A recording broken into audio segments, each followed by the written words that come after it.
start on our backs.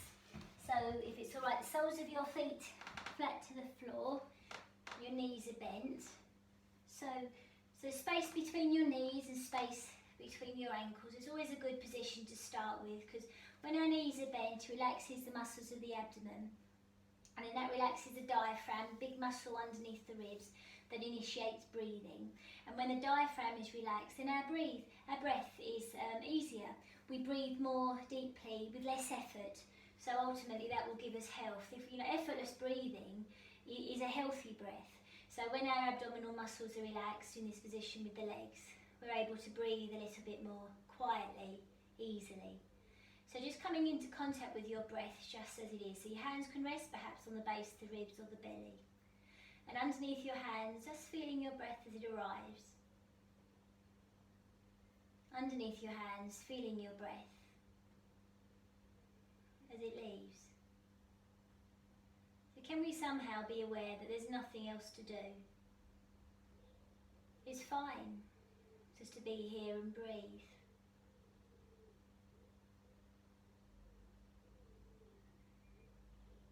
Life is often that constant doing, that feeling as though we find worth from being busy. But just for a moment, while you're on your mat, can you just be with your breath and be glad to be here just as we are? And as you breathe carefully, just allow your knees to drop one way, maybe to the left.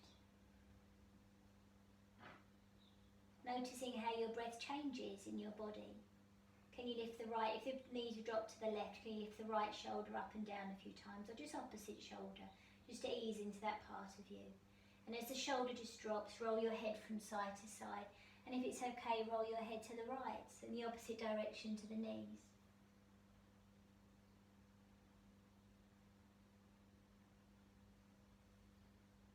Then as the head comes to centre, bring the knees back up and let your knees drop to the right. Can you lift the left shoulder up and down, or opposite shoulder up and down? And as you lift the shoulder underneath your hand, can you feel that response in the centre of the spine? And as the shoulder drops and the knees just rest away, be aware of your breath. Can you turn your head to look past the left shoulder? Can you be aware of the space between the chin and the left shoulder? The feeling of the breath inside your ribs as it comes in. Feeling of your breath inside your ribs as it leaves.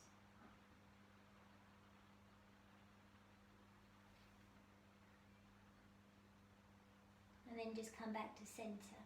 When it's starting to rain, you can hear that sound on the roof. It's always nice when it starts to rain and you know that you're inside and it's warm. So when you come back to centre, just allowing your breath to be just as it is inside your body again. And now we're going to take our attention down to our feet, the right foot and the left foot. So if you push down into the right foot, almost as though you're trying to make a big imprint on warm or soft sand, down through the base of the right big toe, down through the base of the little toe, down through the heel. Now feel that echo or the response all the way up through the leg into the hip, down through the right foot to lift the hip. And then just see, if you take your attention to your right knee, can you send the right knee away, down through the right foot to send the right knee away, and that will lift the hip. You're finding that length in the front part of the right hip. But you still have the sense of the base, the right big toe, base, the right little toe, and the heel. And then relax the foot and let the hip come back down. Down through the base of the left foot. Almost as though you're trying to make a big imprint on soft sand. Or make a, if you've got paint, imagine you've got paint on the bottom of your foot and you're just trying to really make a big print. So down through the base of the left big toe, the little toe and the heel. And that will lift the hip. But can you now imagine that left knee? Can you send that left knee away from the midpoint of the spine? Through the midline of the hip? From the centre of the spine? Can you send that left knee away? Relax the buttock muscles. And then let go. Let's just do that one more time. When the hips come down, really be aware that you're letting go. You're resting the hips down, because everything else is a doing mode. We're trying to find a way of moving in a sense without doing too much. So we find the right foot, so we can feel the right foot. So now we're trying not to push into the right foot because we're trying to come away from that doing sense. Can we just send the right knee away without pushing too much into the right foot? You're going to feel the weight go down, but perhaps you don't have to push so much. So you send the right knee away, but perhaps you don't have to push so much through the foot. You're going to feel the right hip lift, but you're not actively having to do anything. So we're lengthening those muscles through the centre of the spine, front of the spine, through the front of the hip, without kind of pulling or stretching, because that will just deplete energy. That will just eventually tire our joints out. And then just ease the hip back down. Imagine you're bringing the knee back in. It's the same with the left foot. So we're not kind of pushing to the left foot. Can you just imagine you can send that left knee away? The weight goes down into the foot because it does, not because you have to. The weight goes down into the left foot as the left knee gets pushed away, or sent away, I shouldn't say push, sent away. So you can feel that length through the front of the hip, length through the front of the hip. Shoulders stay just as they are. Breath stays just as it is. And you're learning to focus and to concentrate on these movements. Then carefully let go. Carefully let go. And now draw both knees in towards you, but you're not pulling. Resist any kind of urge to force or to push or to pull. Hands can rest on top of the knees, and just let the weight of gravity sink the knees down. Sink the knees down. You can cross the ankles. Draw your chin slightly down. Can you get a sense of long spine from the base of the skull all the way down through to the tailbone as you just rock from side to side. So you ease into the back of the body, ease into the back of the waist. And then come to centre. So we're going to work with those little movements again, but in a way that we're going to build them, we're going to progress them. So this time we're going to keep the knees as they were, soles of the feet flat to the floor. This time when you take your attention to your right foot and your left foot, we're not pushing down into them, but we're just going to lift the right hip to send the knees this time over towards the left. So you roll onto the inside edge of the right foot, the outside edge of the left foot. So you roll over towards the left. And that right hip will lift. Can the right shoulder can lift as well. Just notice what it's done. And then come back. And now we're going to allow the feet to settle. We're going to lift up the left hip. We're going to roll onto the outside edge of the right foot, the inside edge of the left foot. Lift the left shoulder so you can roll over onto your right. And then roll back. Bring the left shoulder back to roll onto your back. Now we're going to roll towards the left. So allow the knees to drop towards the left, the inside edge of the right foot, outside edge of the left foot. Lift the right shoulder to roll over onto your left side. See it roll over onto your left side. Now as you bring the right shoulder back, the knees can come up and you roll over the other way. The left shoulder can lift. Feel what's going on through your feet and you roll over onto your right side. And then roll back. It's just rolling from side to side. That's all you're doing, but you're aware of what's going on in your shoulder, you're aware of what's going on in your hip, you're aware of what's going on in your feet. And then maybe you can turn your gaze so the forehead might come towards the floor as you roll over. And then you roll back and the back of the head comes onto the floor. When you roll over towards the left, you can roll the neck. The forehead might come onto the floor, so the ground beneath supports you. So you use the ground, so you're not forcing anything, you use the ground. Now if this feels okay, next time you come over onto your left side, the right hand can come over, the right hand can come over, and can you come up to sit? Come up to sit. And then you roll back down. You roll back down. Notice how can you use your arms and what positions you need to put your elbows or your shoulders in, and then you roll back up and then you roll back down. So they're really good movements to mobilise the spine in an easy, careful, kind of way. And you might roll off your mat, that's all right, I'm rolling all over the place, and then you just roll back down, rolling around, seeing how that is. Just working with it carefully, mobilising yourself gently, because there's no need to kind of do anything that will hurt, because that's not really very intelligent to do something that will hurt us. what's intelligent is to do something that will free up movement, that will allow us to move in a very fluid, easy way, in a way that doesn't hurt, in a way that feels comfortable. Because ultimately, as human beings, we look for safety, if you think about it, safety and comfort. So yoga and coming to our mat can give us that. And then the next time you roll up, whichever way that is, you roll up, you just stay up, and when you come up, really being aware that you're positioning your head. You're positioning your head in a way that feels quite comfortable. So you come to sit up. And then from here, we're going to go into all fours. Let me just get rid of my hair. Right, so from here, let's go into all fours. Make sure you can see me. And then the toes can be tucked under, or you can have the fronts of the feet flat to the floor, you know, it's a choice. And this time we're just going to send the top of the head forward a little bit. We're going to bring the hips back a little bit towards the heels. So just rolling forward and back. Feeling the weight as you go forward, feeling the weight through the wrists. As you go back, feeling the weight perhaps through the knees or the thighs, or wherever you feel it. So it's not up to me to tell you. Nobody knows your body as well as you know your body. So just feeling what you feel as you just move as fluidly as possible, forward and back. And then just if it's okay, come onto the tips of the toes or tuck the toes under. So just moving forward and back. And we're going to go into down dog. So how can we go into dog? Down dog. From here, how can we do that? So maybe, as you just ease the hips back a little bit, lift your knees and come up. Lift your knees and come up.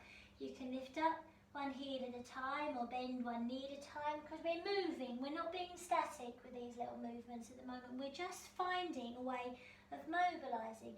You can bend one elbow at a time. You can move your jaw. Just notice how that feels. And then as the knees come down, we can start again. Ease the hips back towards the heels, send the top of the head forward. So you're just finding a way of moving quite fluidly.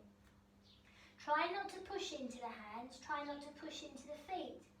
So this time we're going to down dog.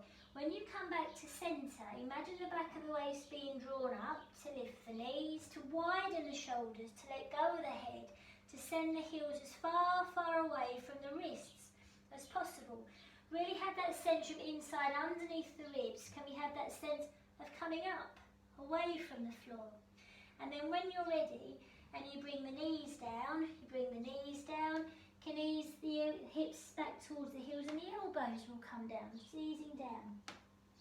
And then when you're ready, coming back up, the top of the head moves forward, hips move back.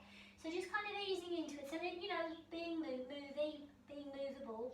And the next time you decide you can come up into down dog, keep that sense of wide shoulders, as though space between the elbows is as wide as possible. Let go of the neck. From inside underneath the ribs, can you imagine you can come up? And then perhaps from now, is there a possibility as you bend the knees, can you bend the elbows? Can you come back down? Can you flatten the feet?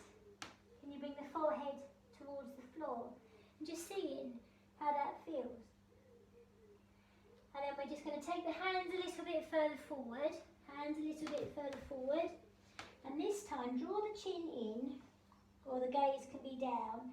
So round the spine, if anything, round the spine. As you lift your hips, wide shoulders, space between the elbows stays wide.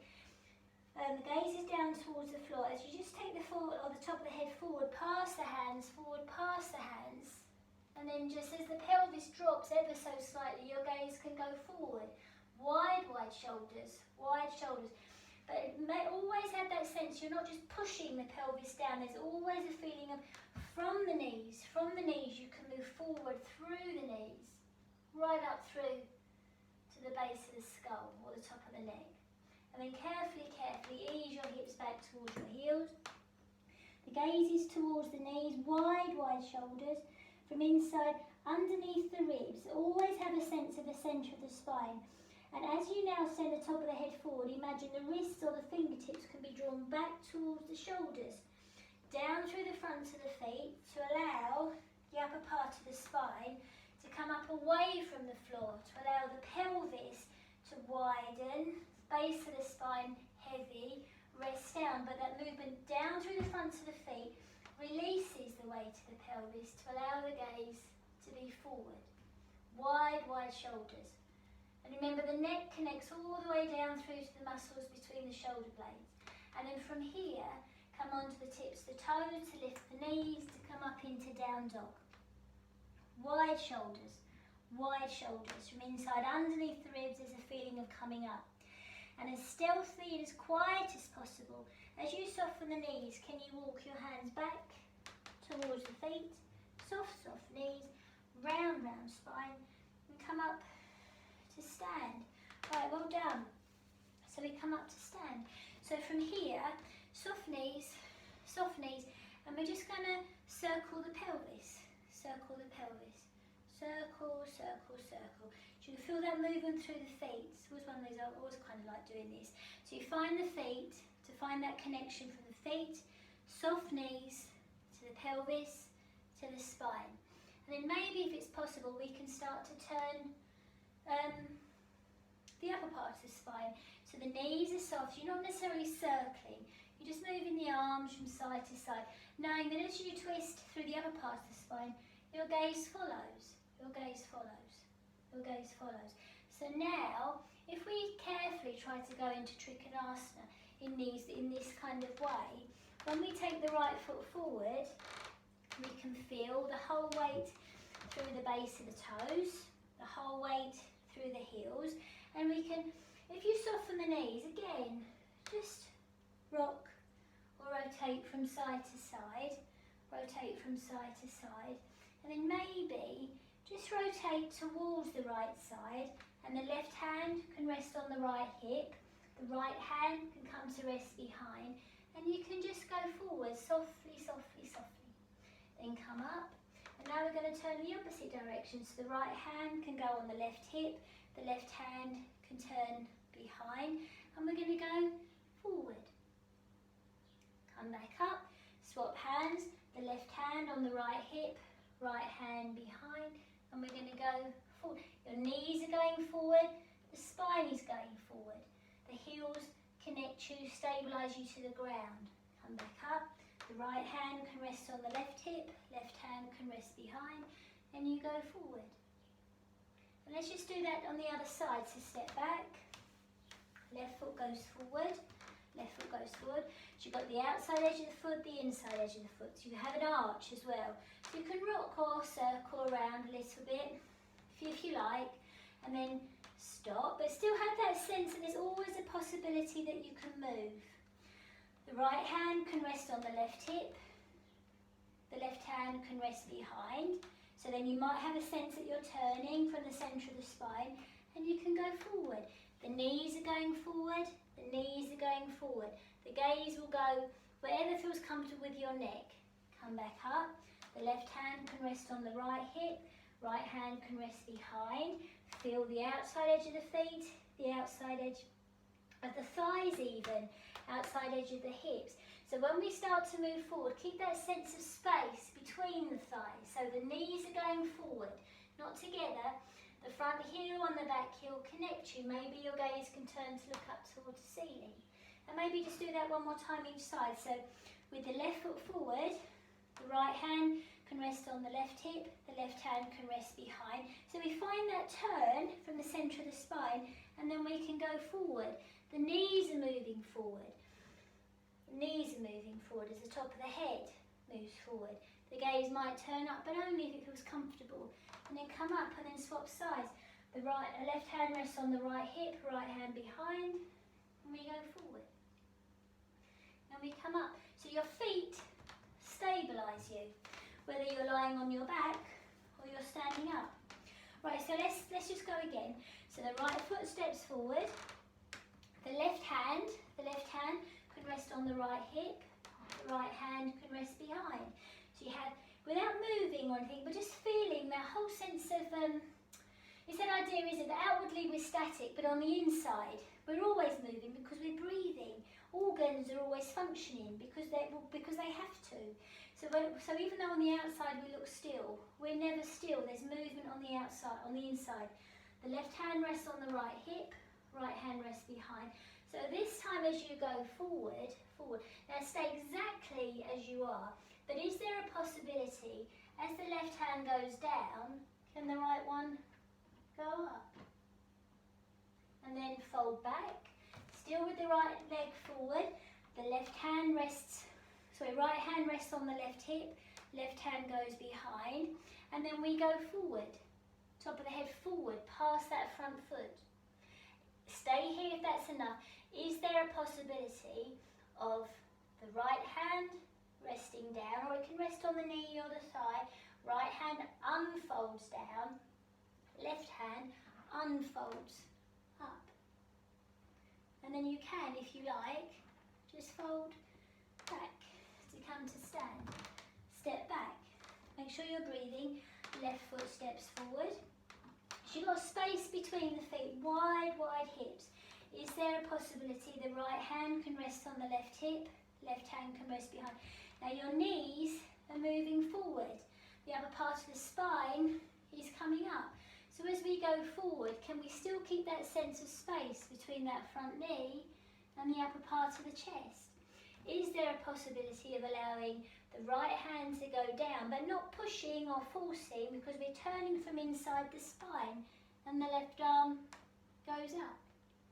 And you might find the gaze follows, or you might want to keep your gaze down and then fold back. Stay with the left leg forward. Left hand can rest on the right hip, because the hip and the knees and everything is still facing forward. As the right hand goes behind, is there a possibility of moving forward? Is there an option to take the left hand down, but without pushing or collapsing? We have that sense of connection deep inside the centre of the spine as the right arm goes up. And really feel your breath in your body. Come out when you're ready. And you come back into Tadasana, or standing, and just seeing how that feels. How does that land in your body? Just move your shoulders around a little bit. Focus your gaze. And then we're going to ever so carefully, soft knees, just round ourselves down. Soft knees, rounding ourselves down, coming into child's pose. The head can be supported by the hand, or the forehead can come onto the floor. And just be with your breath for a few moments. And obviously you can always stop the recording and spend a bit longer with any of these. And then just coming onto your back when you're ready. Onto your back when you're ready. And just as we started, just allow your knees, taking your attention to your feet and your knees and the lower half of your spine. Just allow your knees to go to the right, but the shoulders stay just as they are. Bring the knees back up, allow the knees to go to the left, but the shoulders stay just as they are. Come back to centre, draw the knees in towards you, and if it's possible, just take the hands on the inside of the knees, round the toes, big toes, or if that's impossible, obviously you can take hold of the trousers or your knees, it's fine. So we're just going to roll the head from side to side, relax the shoulders as much as possible. And as your head rolls to the left, the knees are going to ever so carefully go over towards the left. Bring the head to centre, the knees to centre, and as your head rolls to the right, the knees ever so carefully are going to go towards the right. Slowly, slowly, slowly. Come back to centre. As the head rolls to the left, the knees ever so carefully go to the left. And slow it right down. And just carry on. So you only go to where it feels right for you. If the knees don't have to go all the way down. You just go to where it feels all right with your neck. Because remember, you're not trying to make a shape. You're trying to mobilise yourself. You're just trying to free up your body to be able to move. Because it's a wonderful feeling to be able to move. That's why I like swimming, I think, because in the water, utter suspension and support. So the next time we come over to the left, or the head rolls to the left, is there a possibility of that right foot or the right heel ever so carefully just touching in front on the floor in front of the left knee, and then ease back. As your head rolls to the right, is there a possibility of the left heel touching in front of the right knee, if there's space? And then just slowly, slowly, slowly, carefully, mindfully, carry on. So you're connecting the movements to the thoughts inside your head. Because it's very easy to do one thing but think of something else. But we're just trying to think of the one thing at a time, because that's what makes us experience here, and that's what gives us rest. And then just come back to centre when you're ready. Stop there. Let the hands rest on the shoulders, hands rest on the knees and the shoulders rest on the floor. Close your eyes for a few moments and just feel the contact of your hands on your knees, the breath in your body. And if it feels okay, you can replace your feet back on the floor, soles of the feet come down, hands come to rest where we started, on your body somewhere, ribs, belly. And just for a few moments rest, just with an awareness of you. Your body safe, connected, stable on the floor. Your breath as it comes in and as it leaves. Knowing that you're nourishing yourself, getting ready for the rest of your day. Knowing that this quietness that you find now can stay with you. This rest that you've uncovered here will never leave. So taking your time, coming over onto your side when you're ready, transitioning slowly or carefully, and just coming to sit up in your own time, opening your eyes, knowing where you are. Spending as long as you need to before getting up and carrying on with the rest of your day. So thank you for joining me and have a lovely day.